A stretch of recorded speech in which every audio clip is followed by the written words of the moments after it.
السلام عليكم ورحمة الله تعالى وبركاته، متتبعي يوميات مريضة الفشل الكلوي. نتمنى تكونوا بألف خير وبصحة جيدة. اليوم غنقترح عليكم البكبوكة الوجدية بطريقتي الخاصة.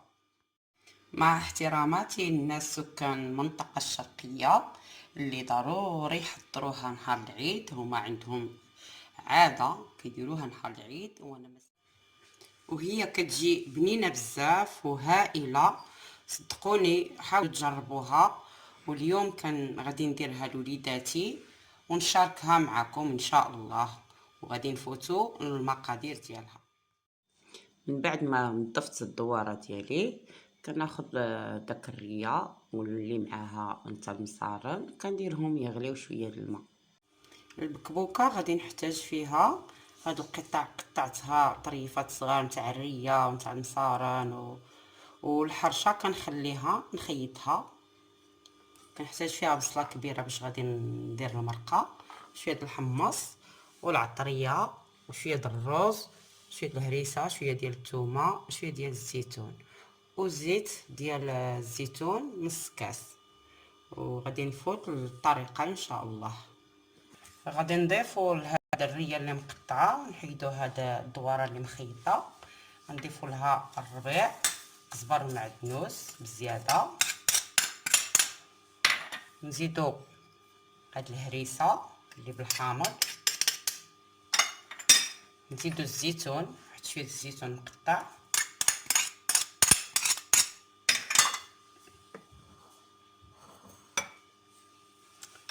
واحد الكاس نتاع الروز،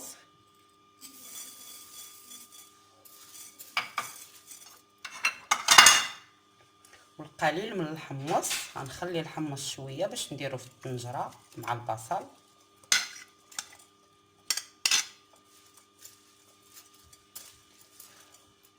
وهاد التوابل كامله فيها معلقه صغيره نتاع الكمون، معلقه صغيره تحميره، معلقه صغيره سكنجبير، نص معلقه خرقوم، نص معلقه ابزار. غادي نخلط هاد الشيء وندير النص لداخل والنص نخليه باش نديرو مع البصله.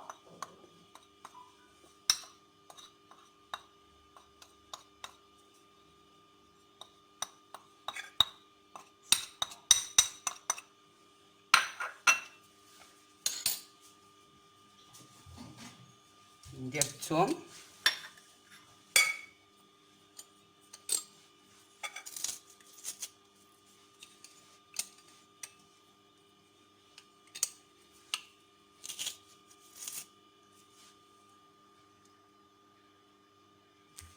ونخلط الكل باش نعمرو في الدواره اللي ديجا مخيطاها.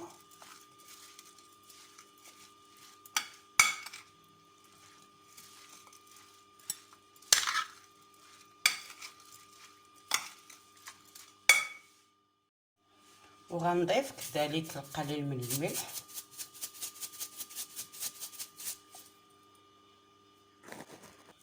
وكنبقى نعمرها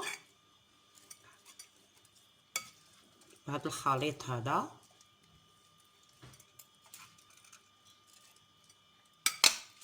حتى تعمر. ما تعمرش بزاف باش ما تجي منين يطيب الروز، لانه خاصنا نخليو المسافه ديال الروز باش ينتفخ.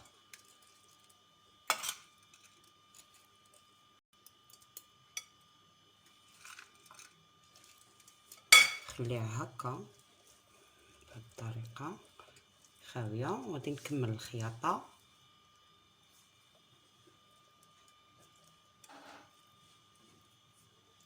نسدها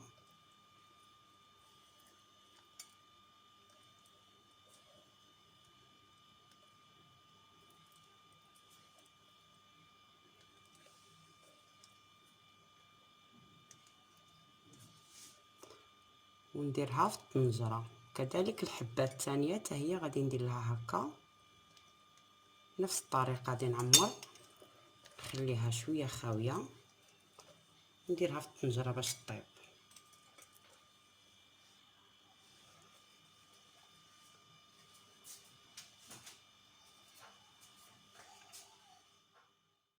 من بعد ما كملت الخياطه نتاع الدواره ديالي اللي عمرتها هي هذه قدامكم، غادي ندوز ندير طنجره باش نصبها، باش نديرها فيها باش طيب. وعلى التذكير ان كاين اللي كيبغي يدير الجهه الحرشه برا اولا الجهه المالسه برا، داكشي كل واحد حسب شنو بغى. والمنطقه الشرقيه معروفه هنا بالبكبوكه، نهار العيد كيديروها، انا ما قديتش نصايبها نهار العيد حسب الظروف ديالي الصحيه. غادي ناخذ الطنجره وندير فيها بصله كبيره مشلضه، غادي نضيف شويه د الملحه، شويه د الربيع، كزبره ومعدنوس، ونص كاس نتاع الزيت. والعطريه اللي بقات الا بانت لكم قليله وناقصه غتزيدوا شويه. والحمص نديرها تقلى شويه، وندير داك البكبوكه فيها، نزيد لها شويه د الماء طايب ونسد عليها الطيب واحد الساعه الا ربع ونطلل عليها. وفاش تكون درتها في الماء في الاول غنبقى نتقبها بالسفود، وغنضيف جوج ضريصات ديال الثوم كنت غادي ننساها.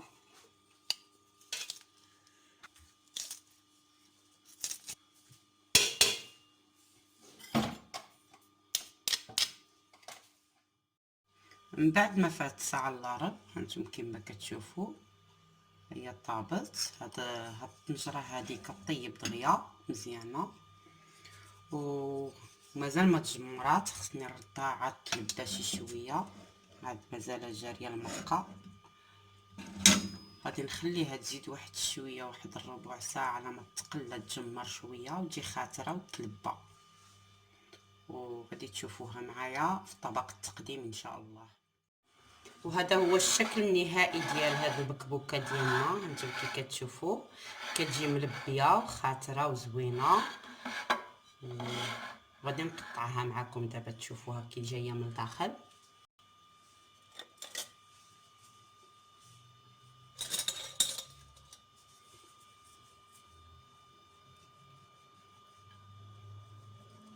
هانتوما كما كتشوفوا هو الرز طايب والحمص وكلشي طايب فيها، كتجي بنينه بزاف.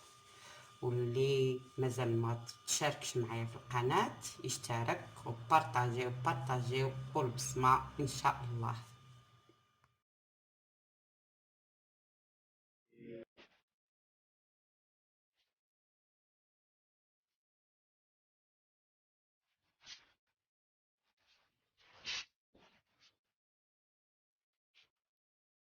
شكرا.